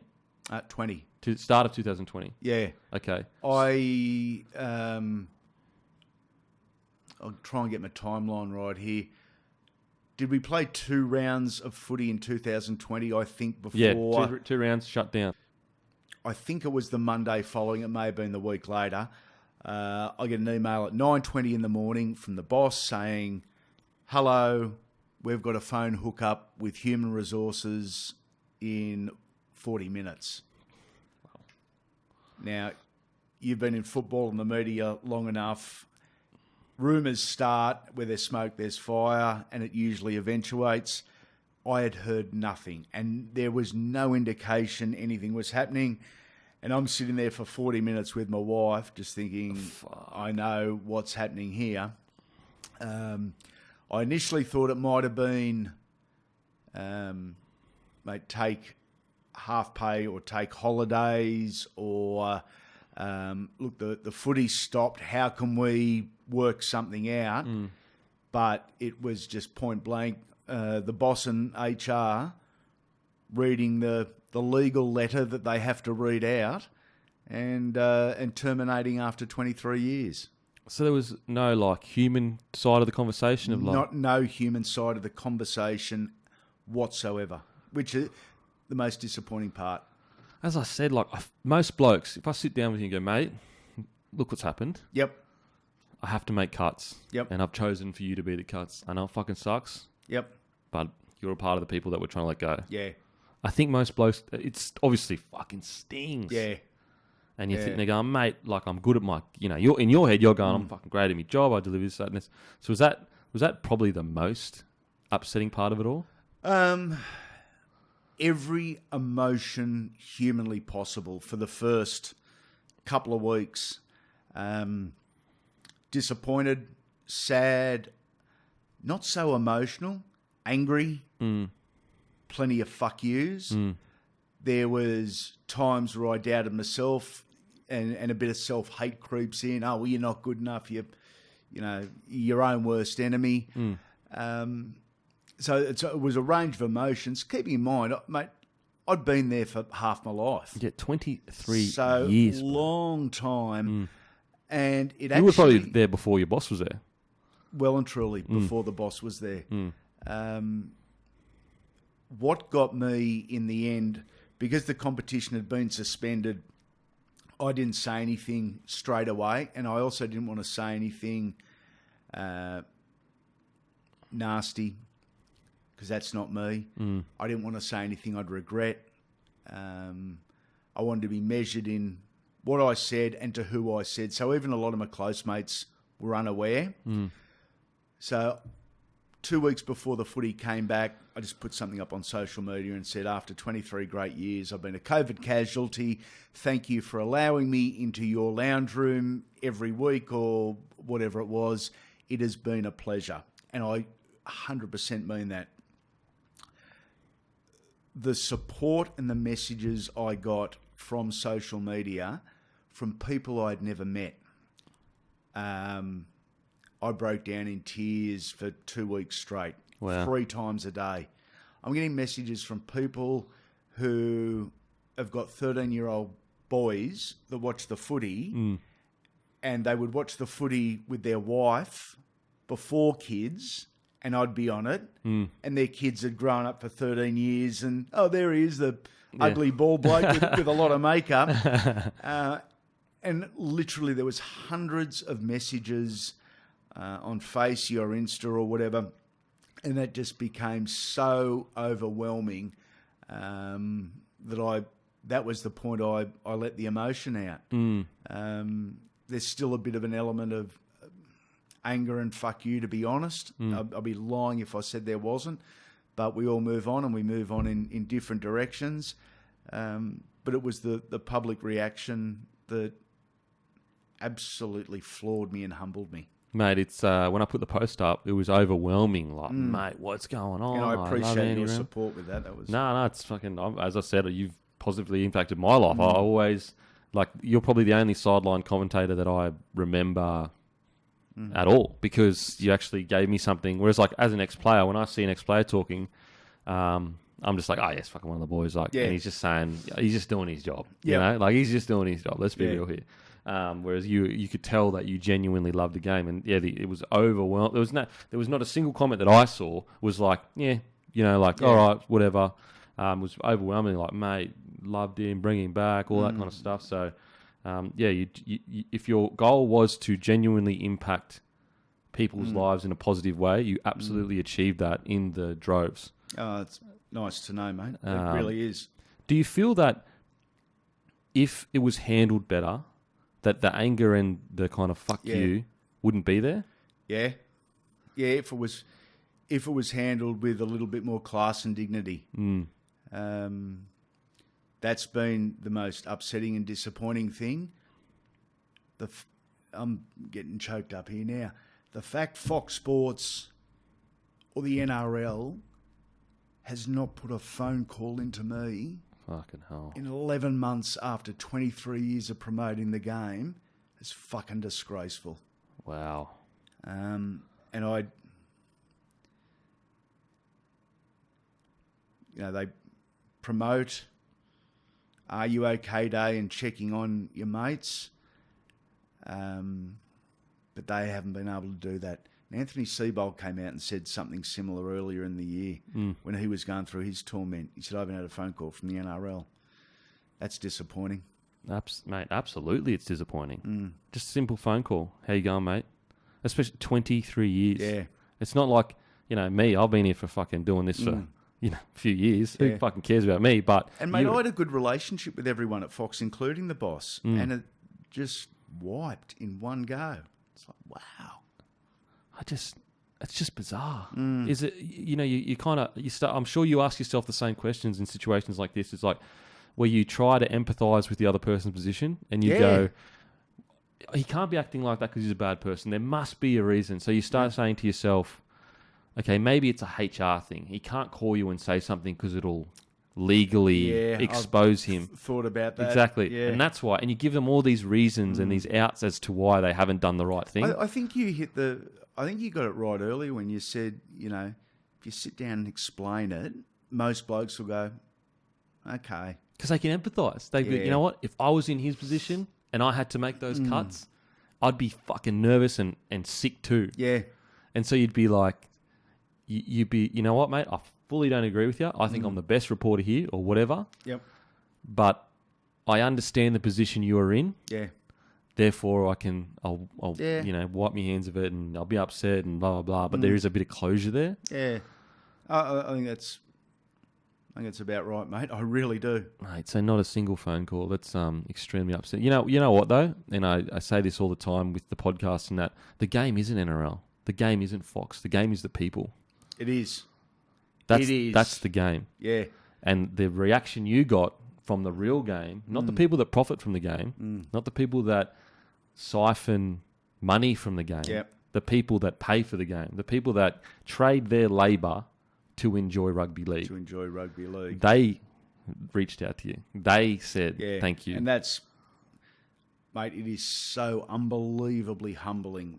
It's crazy to think that even one person would care that you've done the right thing over the years, let alone, several people. It's mind-blowing. Mate, it's, as I said, if your goal was to bring happiness, you did it. It's achieved. It's kind of like an NRL player. If his goal was to play NRL and then he doesn't make it and, he plays 20 games or whatever, done. Even though he ends up getting the sack or moved on or whatever. Still achieved his goal. He still did it. Yeah, that's right. So has it been more enjoyable watching footy now or less? Still love it. Still haven't missed a game. Yeah, mate. I don't sit there and nitpick other commentators. I don't sit there and think, I should be there. Yeah. I just sit there and I enjoy it for what it is. And it's a sport that I love. I'm the same with the boxing. Sit there and enjoy it. So boxing, I'm a bit of a boxing fan. Thoughts on Ryan Garcia? Yeah. Is he the real deal or does he need a few more years? I think he needs a few more years. Yeah, international boxing, there's such a question mark over it at the moment because as COVID continues and the UK goes into lockdown, the US cases are spiking, they're talking about shutting down boxing again. So it is going to be a couple of years for Ryan Garcia. There's something really special there. He is a star. Yeah. You just look, I don't know if he is as good as Oscar De La Hoya, but you can... Yeah, I can see where the comparisons are. You know what I mean? The pretty boy. Yep. I'm pretty sure he's Mexican, half Mexican or whatever. The golden boy. He's his promoter. He comes out on a fucking crown with a crown on. I love that shit. He gets the entertainment aspect of it. They need to protect him because he's not Ryan Garcia. He is the next generation of fans. Yep. If they don't keep him involved and keep his record good and keep him a champion, they lose a whole bunch of casual audience that won't watch boxing. Yeah, and which is something the UFC's done really well. So well. Issue is UFC is governed by UFC. World Boxing actually doesn't have an individual governing body. So It's a shit show, mate. It is a shit show. It's an absolute There's no shit show. business plan. There's no marketing plan. It's every organisation or every promoter for himself. And how it's lasted this long is beyond me. It's a testament to the quality of what it is. Yeah, it is. Yeah, 100%. You know, the sweet science. Like it truly is a sweet science. Especially, I feel like any fan should at least go and train boxing just a little bit. Yep. Just to understand there is some beautiful going on there that you just cannot see. You cannot see. It is very, very enjoyable, and you get an appreciation of what these athletes do, Modern day gladiators. Good they are, Modern day but gladiators. how difficult it is. And it also, I boxed as a kid, and I learnt really quickly. Doesn't matter what a bloke looks like. 100%. You know, that little kid in the corner of the gym that weighs, Looks like a nerd. He's reading Harry Potter. Yep. He flogged You're you. going to punch the snot out of you, given a 100%. chance. So it's actually quite humbling. Absolutely. That's why I feel like a lot of kids these days, I would love them. They don't necessarily have to go out and be a boxer, but combat sports is it teaches you self-defense, which is very good, but it's a leveler. It makes you realise that you're that away from lights out. That's it. And you might think you're a hero until you fucking get punched in the face. And that concept of also the fact that it doesn't matter what a guy looks like, the nerd in the corner can punch the shit out of you. Yeah. It's so true. What about Australian boxing? Where do you think that? I mean, I know rugby league and footy and that, and I understand the argument of like footy players are going on cards and there's young gunfighters that aren't getting on those cards, but people need to realise that they draw eyes to the sport. They bring in money to the sport. If none of these footballers from whatever code were appearing on boxing nights, Australian boxing would be, in my opinion, in a far worse place. Absolutely. Paul Gallen has never come out, and I'm not defending Gal, but he's never come out and said, I'm the best heavyweight in Australia. No way. If anything, he would openly say, I don't want to fight Justice Hooney. That's right. Like, he is an actual boxer. It's like the best young footy player calling out a boxer that has played some local league to the NRL. And saying, run at me. It's like Sonny Bill, because Justice Hooney is one of the best young people we've ever had in the country coming through. Olympics, all that kind of stuff. It's like Sonny Bill when he was coming through, calling out Justice Hooney. Yeah. Go, mate, come play NRL. Yeah. And if you're not, you're a pussy. Everyone will be like, what? He played a few local league games. Yeah. He just kind of enjoys the sport. Relax. And I understand why Justice Hooney's management is calling Gallen out. This is the prize fighting game. We all understand. You fight for a prize. Yeah, absolutely. They want the biggest prize absolutely. they can. So this is no knock on them calling him out. Not at all. It's the knock on people saying, "Oh, Gallen, fight a real heavyweight." That's what I don't agree with. It's like, mate, he's never claimed to be one or the other. Neither has Sonny Bill in his journey. Justin Hodges, Darcy Lussick, Junior Paulo. We've seen all of them over the last couple of years. None of them have ever made outlandish claims. No.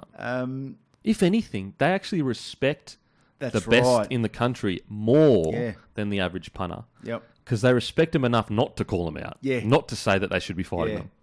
It's. I think Australian boxing would be in a worse spot if the rugby and rugby league guys and rugby union guys, should I say, if they weren't part of Australian boxing, I think it'd be on its knees. Well, I mean, you've got guys like Cambosis that is essentially in the top 5 in the world right now on paper.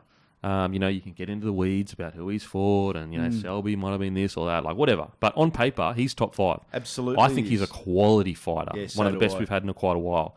And yet he is not a mainstream name in Australia right now. Sorry. Australian boxing, and even to a degree world boxing, unless you're in the top 5 or 6 in the world, you're not a superstar. Pound for pound. Boxing in Australia isn't a B-level sport anymore. where it used to be, sadly. It's dropped even lower. A guy like George Kambosos should be a superstar. He should be as big as Tszyu. Yeah. I know the name, but he's actually progressed further in his career, Kambosos, than Tszyu has. And I love Tszyu. I think he's a superstar in the making. So do I. But Kambosos is actually further along than Tszyu is. It'd be lovely to see a new age of emerging young boxers, and Brock Jarvis is another one. Yep.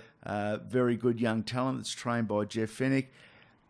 It'd be good to see them get opportunities as well, fighting on the undercard initially with rugby league players or AFL players. And if everyone can benefit, if the league guy can make a few bucks, if the boxing guy can get a few fans and someone there makes a few bucks, mate, perfect. Put it this way.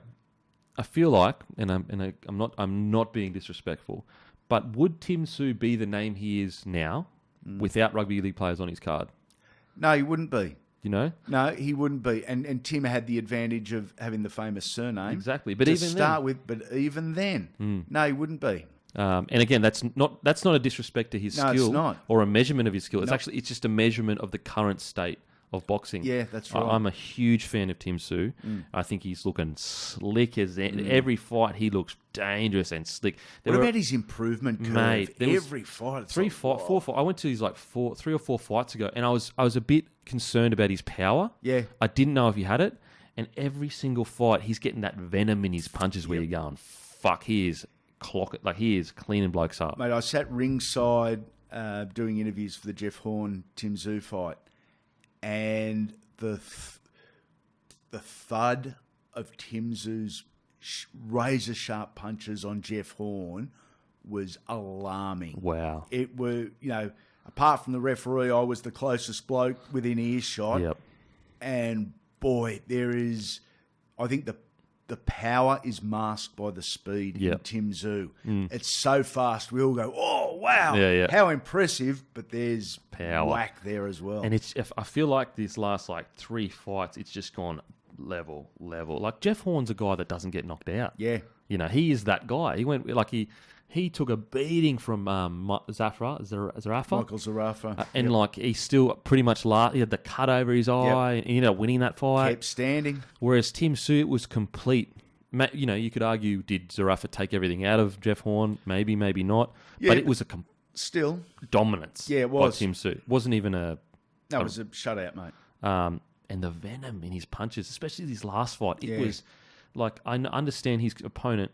He was still a solid fighter. Yep. He just looked like a part-time fighter. Yeah. And it's no disrespect to him. He could bash me. Just analysing it from I hope Timmy doesn't get caught, and I hope George Kambosos doesn't get caught in this COVID world of inactivity. Yeah, it's true. Who knows what next week's going to bring. So true. The way it's going. But for a sport like that or an Olympian... Mate, this is shattering dreams. Absolutely, because boxing is so about activity. It's about getting those reps. You can't just pick it up. Just by going in and training, even sparring. It's not the same thing. But Tszyu, I agree. I just think he has improved so much. Yeah. And what is it? 25 now?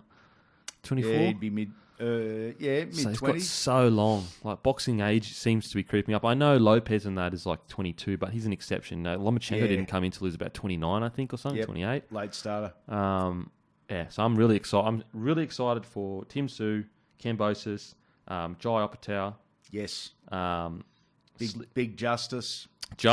Yeah. I think, given time and patience, that he really can be a world-class heavyweight. Yeah. His speed, his head movement. Phenomenal. Then you compare him to a guy like the Gypsy King. Yeah. Is he on that? Could he ever be on that level of a 7 foot fucking? I know he's not 7 foot, but a guy that moves like that. That's just a genetic freak. Maybe I don't know.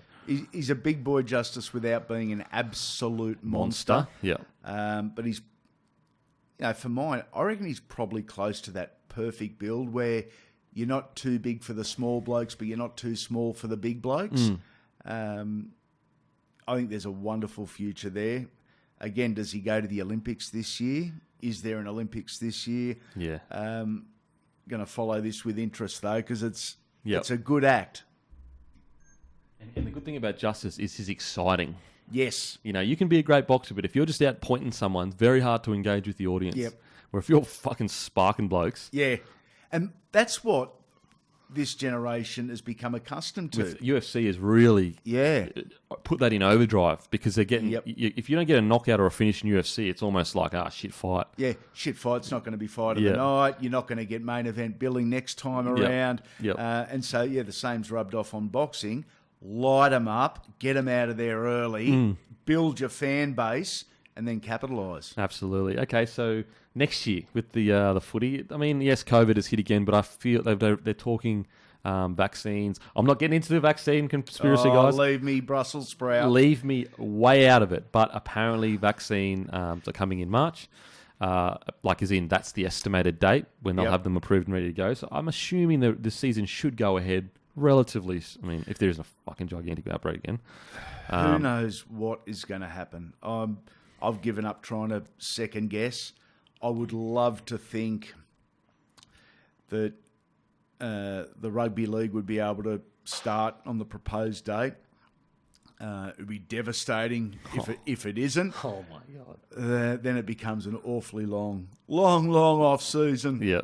I think we're in good hands with the administration. The clubs are really aware of it. The players have bought into it, and good on all the players for buying into it too, because it hasn't been easy. Team-wise, who are you looking at, Gallen? This could be it. This is the year. Mate, so much of it hinges on what C. Smith does for me. It's so true, eh? Yeah. That's called power, man. Like, the whole NRL changes. Like, he is that good. He could take that Titans squad to a top 6-ish. You bet he could. Squad. Broncos still maybe have a sniff. He could take that Broncos squad to fucking top 4. Yeah. Mate, really interesting, the ripple effect as well. What Cameron Smith decides could very well impact another half dozen or dozen players, not on the same level of pay, but, it's going to be a big announcement for a lot of people when it finally happens. Souths look great on paper. I think if there is a year, this is the year. Yeah. I need Tom Burgess to get a little bit more help in the forwards. Yep. I think they've really brought through some great forwards. I can't say his name, Kalohi Tama. I'm terrible with names. Keon Kalo. Matangi or something like that. Apologies, but he is a good young guy. So they have developed really well. Yep. But I think they just need... Now, Jai Arrow is going to be great. I was just going to say Jai Arrow, yeah. But then again, that puts Cameron Murray on an edge, doesn't it? I don't think they're going to do that. I think they'll play Jai 8. Or Tom Burgess and Jai in the middle there. But I don't know, is his size? Is this size going to be there? But if there is a year, this is the year. I speak pretty regularly to Latrell now. Yep. And he seems mentally in an incredible space. He seems so happy, so keen. That's good to hear too. Yeah, I mean, what he's been through, people they don't really sit down and think about what it would be like to have, family die, and then racism is just like, it's such a, toxic, disgusting thing. Toxic is exactly the word. Could burn someone to the core. Yep. It's the colour of your skin. It's on you. And someone's... And your heritage... Anyway. And they're using that, It just would burn... you could say, oh, mate, you got a big nose, or you're fat, or you're this. Yep. It's like, all right, like, whatever.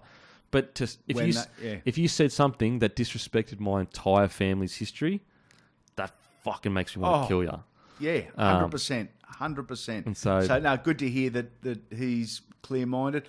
Mate, I'm an Eels tragic, so I've got to say the Eels. But I actually think they're going to be a lot better than they were. It's all bullshit, this whole nonsense of like, the Eels are fucking this and that, what a bad year. It's all bullshit. They've genuinely improved each year. Yep. Yes, I will say that in the big games, they didn't play that great this year at the end of the year. But Dylan Brown and Mitchell Moses barely got any footy together. Yep. Mitchell Moses getting injured was the worst thing that could happen to him. Yes. And then Dylan Brown got injured. And so they had no time to build that combination. Plus, when they shut down, Joey John stopped working with them as much. That's a huge... Joey John's at the start... Mitchell Moses was whacking blokes at the start of the year. Yeah. That confidence, have a Joe in your corner every week, is huge. I think they're still poised. Great. Junior Paulo, career best form. Yep. RCG, still in great form. Arguably career best form. Yep. Wanga Blake if he works on his defence, great attacking player. Yep. Blake Ferguson. Question mark over Michael Jennings. Oh wow, that was a lot crazy. Of salary cap too. Yeah. I mean, I don't know where it is legally. I also don't want to comment on it because it's none of my business. But from a team perspective, It's huge. it is huge. Like, absolutely. He's the... No, I know Ferguson's been around for a while, but he's that experienced outside back that really does a lot of good work for him. Yep. Gutho, career best form. Yes, agreed. Then you've got, Dylan Brown could be anything. Yeah. I tipped him as this year's breakout superstar, and there was a period there where I feel like he was getting there. Yeah. Injured. He's also a surprisingly big body. Dylan Brown is, Yeah. 6'1". Astonishing. Big, athletic boy. Great in defence. But doesn't look big Doesn't out look on the big. field. Like No. if you're sitting at home watching... Yep. Yeah. He's 6'1". Yeah. At least. Big boy. And still, I think it's 19, 20. Baby. So young. Yeah. So what you reckon, Eels top 4? Yeah, I think Eels top 4. Hard to rule out Melbourne, irrespective of who's playing with them. Yeah. If C. Bellamy's still the coach. Souths and history says the Roosters. History does say the Roosters, but does reality say the Roosters? Yeah, well, you're building another combination. Yeah. You know what I mean? I just... Obviously they can. Obviously they can. They can win the whole comp. Yeah. But Victor Radley was such a big loss to them. Huge. He's 100% Origin player, Yes. 100% going to play for his country, unless, Cam Murray continues his incredible 13 role. But he was so important to that side, it's a joke. And it deflated them because Verrills was Sam Verrills the same game as Victor Radley? Yeah, the same injury? game, yeah. I mean, wow. Yeah, massive. And as a result, Kyle Flanagan then was shown the door. There was pressure on him. They had, injuries. The Morris boys at the back end of the year. I thought they had a good season, just falling short. But you can't be there every season. The game just and the salary cap doesn't allow it. But they made a good run. Boyd Cordner. I mean, as important as Michael Jennings is to Parramatta, Boyd Cordner to the Roosters. Mate, geez, I hope whatever. I don't know what the decision is, but I just hope it's the right one. Yep. Do you know what I mean? It's such a crucial thing. Yep. And I feel even bad throwing out the possibility that a decision has to be made. Do you know what I mean? I feel even bad doing that. Yeah. And maybe I'm reading into the media too much that there is a drama. But yes, there you go. Maybe because Boyd, I think from a personal standpoint, Boyd's done the right thing and hasn't made comment. Yeah, I agree. Because whatever he comes out and says, 50% of the people are going to say it's wrong. Yeah. So I think he's probably done the right thing and just concentrated on himself. He's a smart dude, Boyd Cordner. He will get the right advice from the right people, and then he'll make the right decision. He's not a silly young man. He's a mature guy. Because he's still only 28 or something. Yeah. But none of us know the truth. That's right. We've read and we've heard what a reporter has told us. But because Boyd has kept his mouth shut smartly, we don't actually know the facts. That's true. So, if I'm being totally honest, he's, the last concussion was worrisome. Yeah, it was. You know mate. better than anyone in boxing. Yep. Once a guy's chin goes, once your resistance goes, everything he else just gets goes. touched. Yeah. And again, I'm not saying that definitely was the case because you just don't know. I don't know what the impact was. I wasn't on the field. Sometimes you can watch boxing and a guy looks like he gets barely grazed and he goes down, but his chin's sweet. And so that's with Boyd Cordner. It didn't look great, but it might have been way more harsh than we thought, the hit. But as I said, whatever the decision is, I hope it's the right one for him. For him. Exactly. Yeah, most important. Whatever's going to make him and his family happy. Trent Robinson, good bloke. Yep. And the Roosters with Nick Politis and a good core group of long-term administrators, I think they will also do the right thing by Boyd. And I think it'll be a consultation amongst a core group that includes Boyd's family, includes certain Roosters. But whatever the decision, mate, I hope it's the right one. I hope it's the one he wants to make. Yeah, absolutely. Absolutely. Because he's just so underrated when it comes to leaders in the game. Yes. So underrated. And runs that brave line that... The bravest line in the game. You've either got to be brave or stupid to run it because you're just getting smashed. Mate, he's got guys like Tszyu looking to kill him. Yep. And he's running it, getting bounced, just bouncing back up. Yeah, a guy like Tszyu just staring at your rib cage for 10 metres. Oh, my God. These young killers just wanting to dig. Love it. Mate, ask all the people this. You're probably not a rap fan, but your favourite rapper of all time? My favourite rapper? Yeah. Not to assume you don't like rap because of your age, but... I don't even know if I'd know a rapper. Okay, favourite musician of all time? A little bit old school. AC/DC and Kiss. AC/DC. Yeah. So when you hear Thunderstruck, are you just going, fucking Erection, footy's on? Erection. Straight away. Not much of a one, but one anyway. Mate, it works. It's all good. That's right. Favourite movie of all time? Step Brothers. Mate, that's a classic. That shows me immaturity, but I still laugh at it. Yeah. It's a classic. Yeah. Because they encapsulate brotherhood. Yep. Or young boys. Yep. To a T. Yeah, it is. Perfect. And you sit there just giggling, remembering times from your childhood where you had that conversation. 100%. If everything goes perfectly in the next 12 months, what are you doing? I'd have won Powerball and I'm retired. I'll have a 5% share in Bloke in a Bar. All right, I'll get my people to speak to your people. Mate, thank you so much for coming. I really appreciate it. Kempy, thank you for having me on. And if anyone has actually got through to the end of this interview, thank you for listening and thank you for your thoughts and comments. As I said, really, really humbling, and you made a couple of positives out of a tough situation. Thank you and good luck, legends. Boom. Just a bloke in a bar.